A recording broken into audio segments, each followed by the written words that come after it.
I'm over here looking at your bookshelf. It looks much more filled than mine does right now. As soon as you get as old as I am, you'll have plenty of those. Don, it feels like you have been a part of so many projects that I pretty much grew up with you. What was your earliest memory of wanting to be in entertainment? I guess I was a problem child in high school and at home, and I made people laugh, but I was disruptive. And my math teacher suggested that instead of being disruptive in class, why don't I use my talent for good instead of evil? And suggested I take acting classes, and I did, and that was the beginning of my career. I went to an acting school in New York City, and it changed my life. Do you remember your first role in that acting school?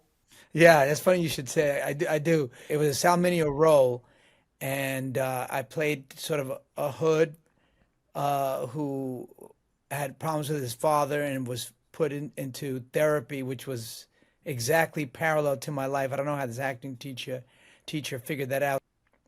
Do you feel like that there is a parallel with people who are just naturally funny and being able to act? I don't. This is like completely off the cuff, and I just seen this parallel with so many comedic actors or people who are comedians, but then they also transition to like very dramatic roles, and it sounds like that was kind of a natural progress for you.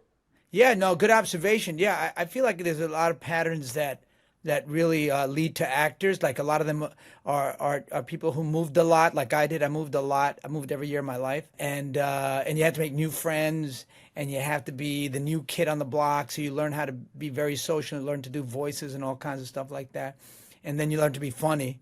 And then being funny leads hopefully to a career. And then funny people are sometimes really good character actors. Yeah, I mean, I think so too, because I think when you're being funny, you have to be expressive, like you're saying, and that just lends itself to actual like acting when you're like on stage or in front of the camera. So, do you remember your first like significant role? Was like, oh, I'm kind of somebody right now. I guess my first role was on Miami Vice. I was 19. I played the villain, the drug dealer villain. But I thought I made it. I got paid. I got like $2,000 a week. I thought I was rich. I thought I was so wealthy, and I paid all my bills. I was able to eat. It was great. I mean, I think being 19 years old, getting $2,000 a week, especially in like the 80s, it's like, oh, yeah, I'm balling right now. I kind of am him, low I'm large. key. I'm living large, like they used to say. But you touched on it in regards to representation and how that matters, Latin culture, Latin heritage in America. It's one of those topics that aren't often discussed or, are represented in media or in history. But I do think this is a great segue into your show, The Green Veil, which you executive produce and star in. You play a immigrant who becomes a American detective or a U.S. agent who is dedicated to achieving what he thinks is the American dream, regardless of what that dream really means. Can you tell me how this show came about, and like how did it come to fruition? Because it's a really important story. Oh, thank you. It's based on true facts that uh, from 1950 to 1970, the U.S. Government was involved in taking Native American children from their homes and putting them up for adoption. That way, they couldn't inherit the land that was promised them, and so they can give it to oil companies. And this is a true story. So, but the show is a fictionalized version of it, but it's based on those facts. And the character that I'm playing is a very self-hating Latin man and self-hating indigenous person, because Latin people were mostly indigenous and also Afro-Latino. Yeah, and that was going to be something that I was going to bring up is your character, like you said, he's self-hating. He doesn't necessarily, he's one to identify with his cultural roots. And you see it today. And so I was going to ask, if there was any relevancy of like what you see with regards to like, it doesn't have to be just like Latino people. It can be like a whole host of people who are trying to assimilate into what I think of as American culture by erasing their own background. And what's crazy about this guy that I'm playing, Gordo, I mean, he thinks he can pass, which is really wild. So, obviously he can't have a white child, so he adopts a white child. He has a white wife, and he thinks if he does the FBI's bidding and does all these horrible things, that they will accept him. And then obviously he's just being used, and they're not going to promote him. They're not going to make him the leader of the FBI. They were just using him to do, for their own bidding. So, what do you hope people walk away with after watching this show? Like, do you want them to have a better understanding of American history, or do you want them to have like self-reflection, depending on like who they are? What's your ultimate goal for the show? I think what you're touching upon is what I want people to walk away with. I want them to have a little self-reflection, and obviously understand this history, the destruction of Native peoples began.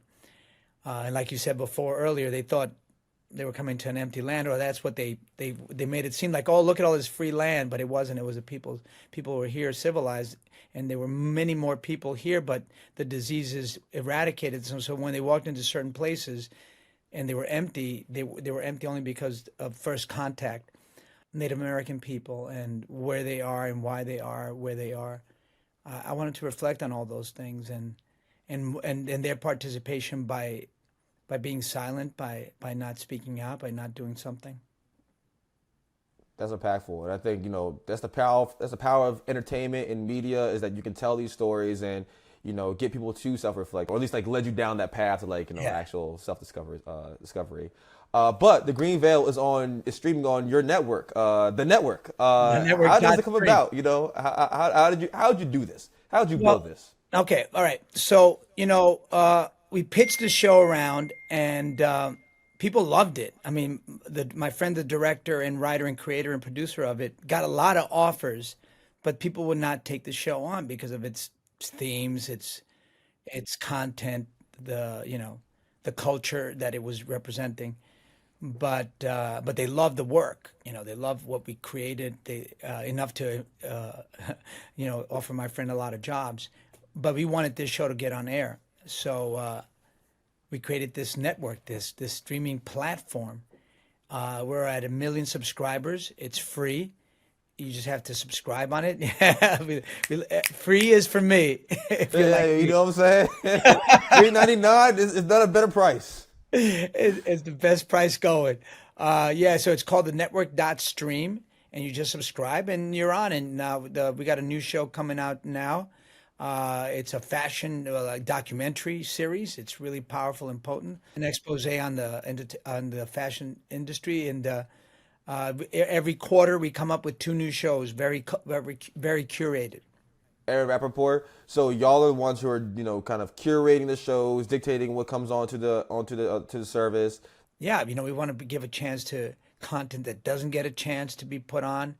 I agree. I think, when we start thinking about representation, one of the main avenues to start seeing more of it is being able to own some of those distribution channels. I think what you're doing is also incredibly important in helping representation. You're a very important man. Like God, John, you're like a really, really important dude. Thank you, I bro. feel like you want to have a biopic soon. Give Let me me get a 3 little older. actors. Let me get a little older, or let me retire before somebody does a biopic of me. But I don't thank know, you, man. bro. It seems like you're not going to retire anytime soon. No, I'm Wait, not. where you're talking. No, I'm not retiring. I got a lot to accomplish. There's so much to be done, and there's so much that I can do. I've been in this business for 4 decades, and I've seen it all. And having been a veteran now in the business, I see where sort of the misinformation within our industry is, the things done for optics sake but not for real. It's just we're not at a place where we have parity. I'm talking about everybody. We need more representation, and I mean we have great talent. Obviously, the talent's out there. It's not for lack of talent. It's a matter of, I think we have to demand our place in the sun. Nobody's going to give it to us, unfortunately, even though we deserve it.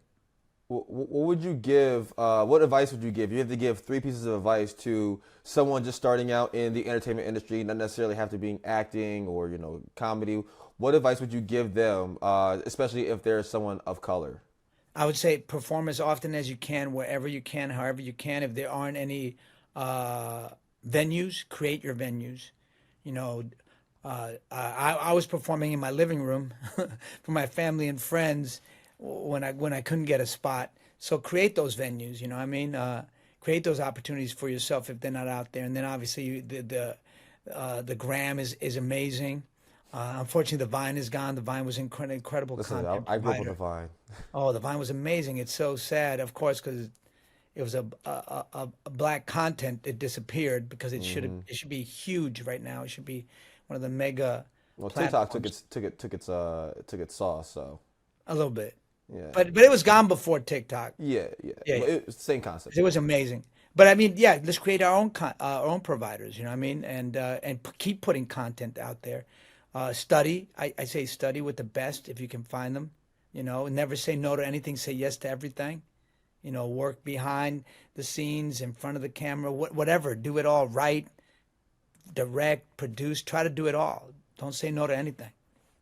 Well, man, it sounds like you have so much work to be done, and I'm just again incredibly impressed. And just thank you so much for spending your time with me and chatting with me, Always man. a pleasure spending time with you. I mean, you're so well versed. You've done your research. You're a pleasure to talk to you. You're bright and you're open. It was a pleasure. Thank you, John. Hopefully, we get to Great work talent. together someday, man. Yeah, yeah. Hopefully, Oh hopefully. yeah, we'll make it happen. All right. Thank you, Much John. love.